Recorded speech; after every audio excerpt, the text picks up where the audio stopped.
안녕하세요. 사연을 부탁해입니다. 오늘의 사연을 소개하겠습니다. 우리 친정가족은 부모님과 여동생 부부, 그리고 우리 부부가 있습니다. 그런 동생 부부에게는 아들, 그리고 우리 부부에게는 딸이 하나 있습니다.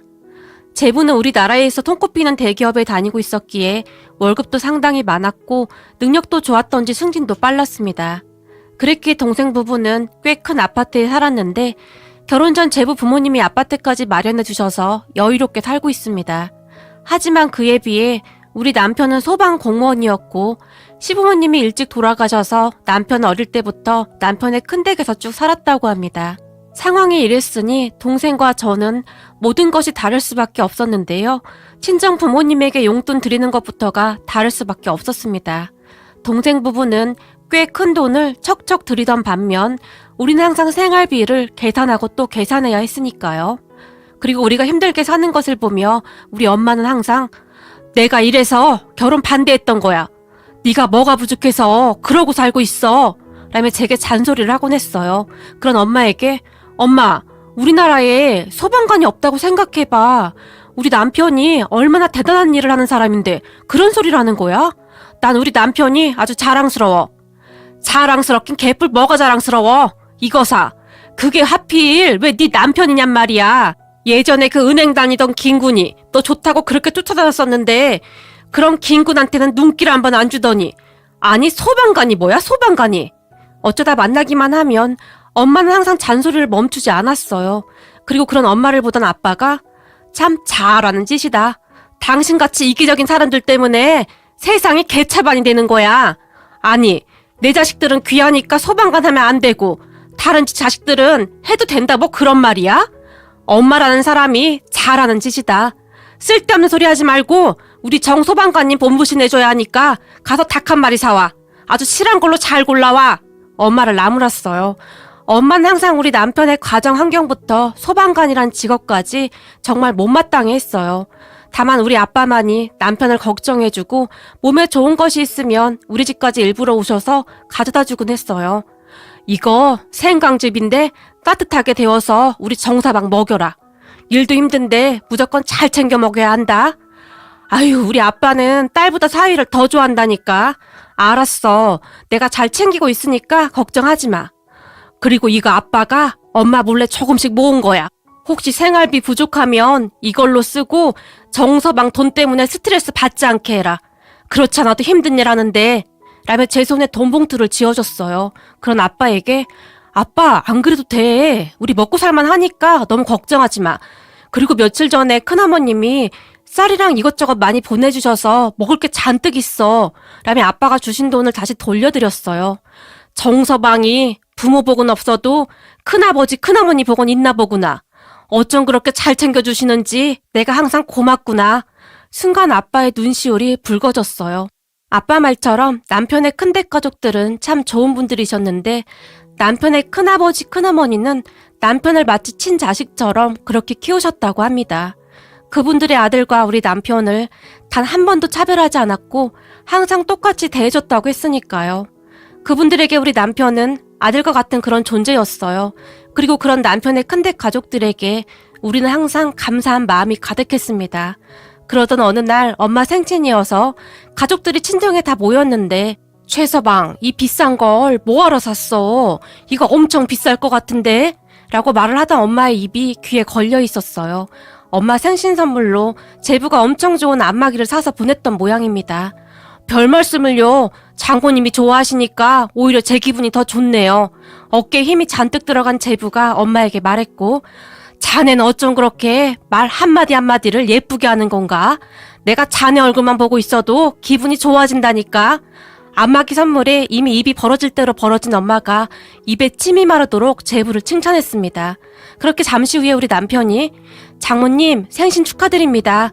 엄마에게 봉투를 건넸지만 그래 고맙네 라며 엄마가 건성으로 대답했어요. 우리 엄마는 그렇듯 항상 우리 남편과 제부를 비교하곤 했었는데 우리 남편은 그저 괜찮아 라는 말만 할 뿐 항상 웃고 말았어요. 하지만 저는 그런 엄마에게 불만이 쌓여가고 있었기에 되도록이면 친정에 가지 않았어요. 거기다 매사 엄마가 그렇게 행동을 하니 여동생 부부도 우리 남편에게 함부로 하곤 했었는데 여동생 부부는 우리 남편을 아예 없는 사람 취급을 할 정도였어요. 어느 날은 제부가 형님, 저 정말 궁금해서 그러는데요.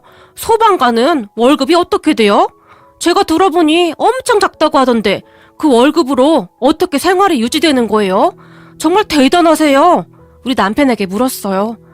좀 작긴 하지만 우리 집사람이 살림을 워낙 잘해서 그냥저냥 먹고 살만해.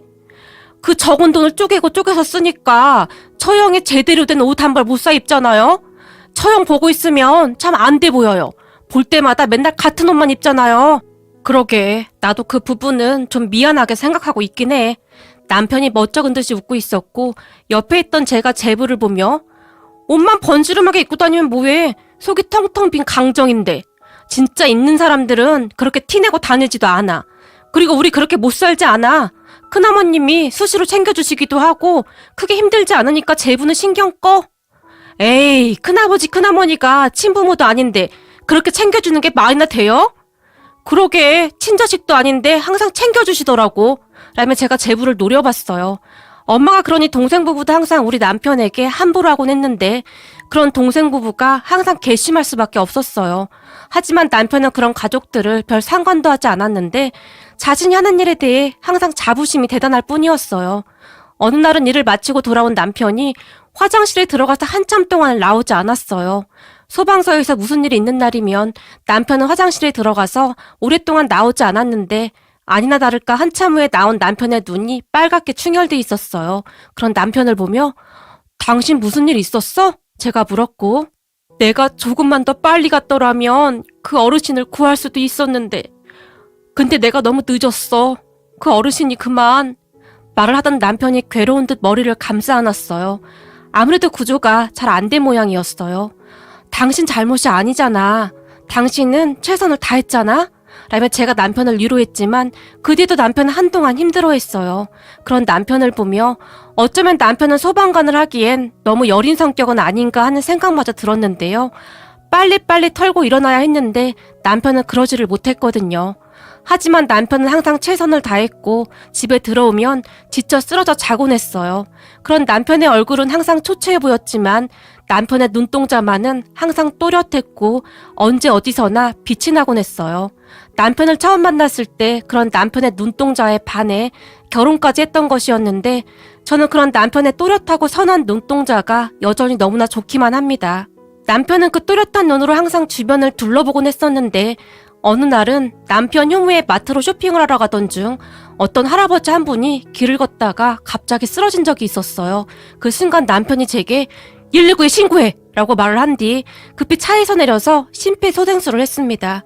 그리고 남편 덕분에 잠시 후 쓰러졌던 할아버지의 의식이 돌아왔고 곧 도착한 119 구급차에 태워 보낸 적도 있었어요. 남편은 언제 어디서나 도움이 필요한 사람들을 도왔는데 그런 남편을 보며 도대체 그러한 신념은 어디서 나오는 것일까? 라는 생각이 들었어요. 남편은 항상 몸이 먼저 반응했는데 분명했던 것은 남편은 다른 사람과는 정말 많이 달랐습니다. 그런 남편을 보며 소방관이라는 일을 하려면 그 정도의 신념은 있어야 하는 것이구나 라는 생각을 할 정도로 남편은 자신의 일에 확고한 신념을 가지고 있었습니다. 그러던 어느 날 기가 막힌 일이 일어났는데요. 지방에 계시던 큰아버님이 위독하시다는 연락이 왔고 남편과 제가 급히 큰 댁으로 갔습니다. 사실 큰아버님은 평소 앓고 있던 지병이 있으셨는데 그 지병이 더욱 심해진 듯 했고 병원에서는 마음의 준비를 하라고 말했어요. 그 말에 가족 모두 그저 넋을 잃고 눈물만 흘렸습니다. 그러다가 얼마 후 큰아버님이 결국 돌아가셨고 남편에게는 부모님과 같은 분이셨기에 남편의 슬픔을 이루 말할 수 없을 정도로 엄청났던 건 말할 것도 없었고 제 눈에서도 쉴 새 없이 눈물이 흘러나왔습니다. 그렇게 가족 모두 슬픔 속에 장례를 치른 뒤 며칠 후에 큰아버님이 남편의 사촌형과 우리 부부를 조용히 불렀습니다. 그리고는 니들 아버지가 돌아가시면서 남긴 유언장이다 라고 말씀하시면서 저희에게 큰아버님의 유언장을 보여주셨는데 그 유언장을 보던 우리는 깜짝 놀랄 수밖에 없었어요. 그 유언장에는 재산 상속 관련 내용이 작성되어 있었는데 큰아버님에게는 꽤 많은 재산이 있었어요. 남편의 사촌형이 서울에서 부동산 관련 일을 하고 있었다는데 큰아버님과 함께 이리저리 부동산 관련 투자를 꽤 많이 했던 모양입니다. 그렇게 꽤 오랜 시간 재산을 많이 불리셨던 모양인데요. 그중 일부를 우리 남편에게 상속한다는 내용이 적혀 있었어요. 그 말에 우리 남편이 아니 이걸 왜 저한테 상속해요? 엄연히 형이 있는데 놀라서 물었어요. 그런 남편을 보며 큰어머님이 누가 너한테 다 상속한대? 둘이 반반씩 상속한다고 적혀 있지 않니? 조용히 말했어요. 전 괜찮아요. 제가 무슨 자격으로 이걸 받아요? 제가 친자식도 아니고 그동안 키워주신 것만으로도 감사한데 무슨 유산까지 상속을 받아요. 난 진짜 괜찮아요. 라며 남편이 거절했어요. 네 큰아버지는 너한테 다 주고 싶다고 할 정도였어. 네 아버지가 우리한테 어떻게 했는데? 라고 말을 하던 큰어머님이 뒤를 돌아 눈물을 훔치셨어요. 그리고 잠시 후에 놀랄만한 이야기를 시작하셨는데요. 남편이 어렸을 적에 큰 댁에 불이 난 적이 있었다고 합니다. 그때 당시에는 다 같은 동네에 살고 있었다고 하는데요. 그날 하필 남편의 사촌형만 혼자 집에 있었고 동네 사람들이 안에 상처리가 있어! 어쩌면 좋아! 라며 발만 동동 굴렀다고 합니다. 그 순간 남편의 아버지, 그러니까 저한테는 시아버님이시죠. 시아버님이 앞뒤 볼 것도 없이 불길 속으로 뛰어들어가서 홀로 있던 남편의 사촌형을 구해냈다고 하네요. 그 바람에 사촌형은 살 수 있었지만 시아버님은 큰 화상을 입게 되었고 얼마 안 가서 돌아가셨다고 합니다. 시아버님은 돌아가시기 전까지도 상철이는? 이라고 물어볼 정도였답니다. 그때 당시 남편은 시아버님과 둘만 살고 있었다고 하는데 시어머님은 남편을 낳고 얼마 지나지 않아 돌아가셨다고 했으니까요. 그렇게 남편은 혼자가 되었고 그 뒤부터 큰댁에서 살게 되었다고 합니다. 그랬으니 큰댁 가족들은 남편에게 항상 미안한 마음이 가득했던 것 같아요. 우린 너한테 죄인이나 매 한 가지다. 너한테 항상 미안할 뿐이었어. 그날 서방님 아니었으면 우리 상철이는 지금 이 자리에 없었을 거야. 그런데 그까짓 돈이 뭐가 그렇게 중요하겠니? 그런 너와 나누는 건 당연한 거야. 그러니까 미안해하지도 말거라. 큰어머님이 남편의 손을 꼭 잡으며 말했어요. 그리고 옆에 있던 아주버님도 엄마 말이 맞아. 아버지 살아계실 때 그렇게 하기로 우린 이미 얘기 다 끝냈어. 그러니까 다른 말 하지도 말고 우리가 하자는 대로 해. 라며 단호하게 말했어요. 우리는 그렇게 큰아버님의 유산을 상속받았는데 그 돈은 생각보다 꽤 큰 돈이었고 아주버님이 이것저것 많은 조언을 해줬어요. 덕분에 그 뒤 우리 생활은 더욱 나아졌고 우리는 조금 더 편히 살 수가 있었어요. 그러던 어느 날 제가 남편에게 그래서 당신 소방관이 됐던 거야? 제가 어렵게 말을 꺼냈어요. 그렇지. 아버지 영향을 받긴 받았었지. 그때 아버지가 눈을 감기 전까지 사촌형의 안부를 물었는데 형의 멀쩡한 모습을 확인하고 나서야 편히 눈을 감으시더라고.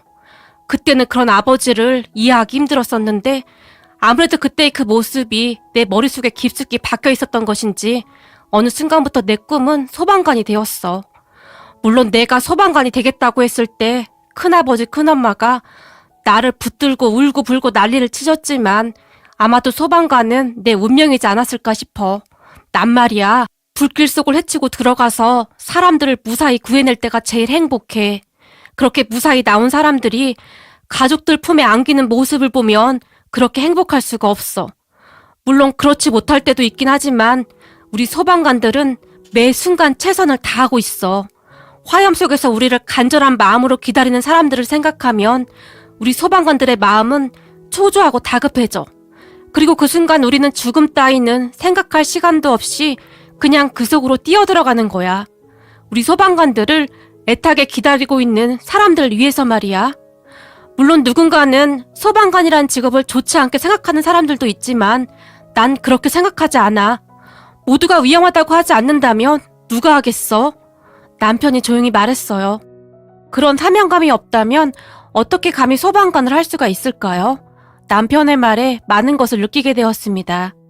그런데 그 뒤 우리가 꽤 많은 유산을 받았다는 소리를 듣고 동생 부부가 한 걸음에 우리 집으로 찾아왔습니다.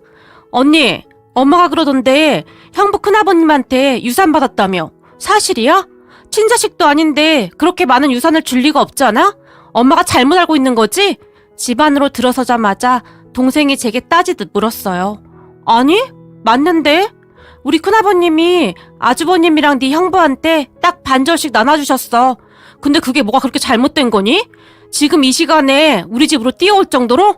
제가 동생 부부를 번갈아 가며 바라보며 물었어요. 그게 도대체 얼만데? 동생이 다시 물었고. 글쎄, 니네 아파트 가격이랑 비교도 안 될걸? 거기다 아주버님이 안전하고 괜찮은 투자처도 알려줘서 거기 투자도 해놔서 아마도 더 괜찮을 거야. 라고 말을 하며 제가 제부의 표정을 살폈는데 제부의 표정이 아주 가관도 아니더라고요. 그럼 언니 이제 이사 가는 거야? 글쎄, 형부랑 상의해봐야 하는데 지금 이 정도 평수면 셋이서 사는데 큰 불편한 것도 없는데 굳이 갈 필요가 있나? 라고 말하던 순간 동생 부부의 표정이 어두워져 있었는데요. 특히나 제부의 표정은 아주 씹은 듯한 그런 표정이었어요. 아니, 친자식도 아닌데 어떻게 그런 유산을 줄 수가 있지? 뭔가 잘못된 거 아니에요? 잘 알아보신 거 맞냐고요? 혹시 사기 그런 거 아니에요? 제부가 흥분까지 한 채 제게 물었어요. 그런 제부를 보며 먼 눈에는 뭐만 보인다고 세상 사람들이 다 제부 같은 줄 아나? 제부, 돈 좀 있다고 사람 깔보고 그러는 거 아니야. 왜? 우리 남편 소방관이라고 그렇게 깔보더니 이제는 우리 남편이 좀 달라 보이나? 제가 제부를 노려보며 말했어요. 처형, 돈 좀 생겼다고 이제 말도 막 하시네요? 그러게, 나도 돈이 생기니까 어깨에 힘이 들어가네. 그러니까 앞으로 한 번만 더 우리 남편한테 막말하면 가만 안 있을 테니까 그런 줄 알아. 그리고 둘 다 그만 나가. 라며 제가 그 둘을 밖으로 내보냈어요. 그렇게 쫓겨나다시피 한 동생 부부가 씩씩거리면서 돌아갔는데요. 그런 동생 부부를 보는데 참 어이가 없더라고요. 거기다 더 어이가 없었던 것은 그 뒤 우리 엄마도 완전히 변했는데요. 며칠 후에는 몸에 좋다는 음식을 잔뜩 해서 우리 집에 왔는데 우리 정서방 힘든 일 하는데 잘 먹어야 하지 않겠니? 사위사랑은 장물하잖니. 그래서 내가 몸에 좋은 음식 좀 해왔다. 라며 엄마가 식탁 위에 음식들을 내려놓았어요. 엄마가 언제부터 정서방을 그렇게 신경 썼다고 그런 말을 해? 그동안 정서방한테 그렇게 모질게 해놓고는 이제 와서 왜 이러는 거야? 다 필요 없으니까 가지고 가. 엄마가 안 그래도 이미 몸에 좋은 거 잘 먹고 있으니까. 그동안 남편에게 모진말이라는 모진말은 다 해놓고 이제 와서 갑자기 돌변한 엄마를 보며 사실 정이 떨어지기까지 했어요. 엄마가 정성껏 준비해왔는데 뭐 그렇게 말을 해야 하는 거니? 왜? 내가 막말하니까 엄마도 기분 나빠? 엄마, 근데 말이야. 난 엄마가 정서방한테 한 거 반에 반도 안 했는데 지금 이게 기분 나쁘다는 거야? 정서방은 그동안 그 막말을 어떻게 참았을까나? 라며 제가 비아냥거렸어요. 그리고 그런 제 말을 듣던 엄마가 이게 보자 하니까 돈 좀 생겼다고 유세인가 본데 애미한테 말하는 뻔세하고는 이거 사. 내가 나 혼자 잘 살자고 그랬어? 엄마가 제게 화를 내더니 쌩하고 나가버렸어요. 그런 엄마를 보며 저는 그저 바라만 보고 있었습니다. 사실 그동안 엄마가 우리 남편한테 몹쓸 말을 참 많이 했었고 저도 처음에는 이해하려고 했지만 어느 순간 너무 심한 막말도 서슴지 않고 했거든요. 그 뒤 우리는 친정에 자주 가지 않았는데 어느 날 남편이 장모님이 당신 생각해서 그런 건데 너무 그러지 마. 자식 가진 부모 입장에서야 다 그런 거 아니겠어? 라고 말했지만 그동안 그 모진 수모를 겪으면서도 그냥 웃고 말았던 남편을 보니 더욱 마음이 아팠고 남편의 말을 들은 척도 하지 않았어요. 그러던 어느 날 남편이 우리 아빠와 저를 데리고 어딘가로 향했어요. 어디 가는 건가? 아빠가 물었지만 가보시면 알게 될 겁니다. 이제 다 와갑니다. 라며 남편이 빙그레 웃을 뿐이었어요. 그렇게 잠시 후에 남편은 자동차 판매소로 들어갔고 장인어른, 나중에 돈 벌면 장인어른께 꼭 사드려야지 하고 차 한 대 받은 게 있습니다. 장인어른 차가 너무 오래돼서 걱정됐었거든요. 라며 우리 아빠에게 새 차를 선물했어요. 아니네. 자네 돈 생겼다고 이렇게 막 돈 쓰고 다니면 안 되네. 됐어. 그만 나가세. 라며 아빠가 나가려고 했지만 이미 다 계약했습니다. 라며 남편이 말했어요. 아니 자네 이런 쓸데없는 짓은 왜 하는 건가? 순간 아빠가 남편을 나무랐지만 그동안 장인어른이 제게 어떻게 해주셨는데요. 저 사실 부모도 없었고 그랬는데 장인어른은 항상 저를 따뜻하게 감싸주셨잖아요. 항상 감사했어요. 제가 언젠가는 꼭 사드리고 싶었는데 조금 빨라진 것 뿐입니다. 라며 아빠를 보며 활짝 웃었어요. 아니 뭘 이런 걸 다. 라며 아빠가 미처 말을 잇지 못했지만 아빠도 싫은 게 댁은 아닌 듯 했어요. 그리고 잠시 후 남편이 아빠에게 꽤 좋은 차를 사줬다는 것을 알게 된 엄마가 단단히 삐쳐서는 그래 잘 먹고 잘 살아라 라며 제게 화풀이를 했지만 우리 잘 먹고 잘 살게 라며 제가 전화를 끊어버렸어요. 그런 저를 보며 남편이 장모님한테 너무 그러지 마 라며 말렸지만 알았어. 근데 당분간은 나도 마음이 안 갈 것 같아. 그러니까 그냥 내버려둬. 남편의 말을 그냥 무시해버렸어요. 그 뒤 동생 부부는 우리와 아예 연락도 안 하고 지내고 있는데 둘이서 맨날 지지고 볶고 난리도 아니라고 하네요. 참 그게 뭐라고 우리에게 갑자기 돈이 많이 생겼다고 하니까 배가 아파 미치겠나 봅니다. 그리고 우리 남편은 지금도 열심히 소방관 일을 하고 있습니다. 물론 하루하루 힘든 일이지만 최선을 다하는 모습을 보며 우리 남편이 그렇게 자랑스러울 수가 없어요. 좋은 사연 보내주셔서 감사드리며 지금 이 순간에도 국민의 안전을 위해 보이지 않는 곳에서 묵묵히 항상 최선을 다해주시는 소방관분들과 구급대원분들께 항상 감사드립니다. 오늘의 사연은 여기까지였습니다. 고맙습니다.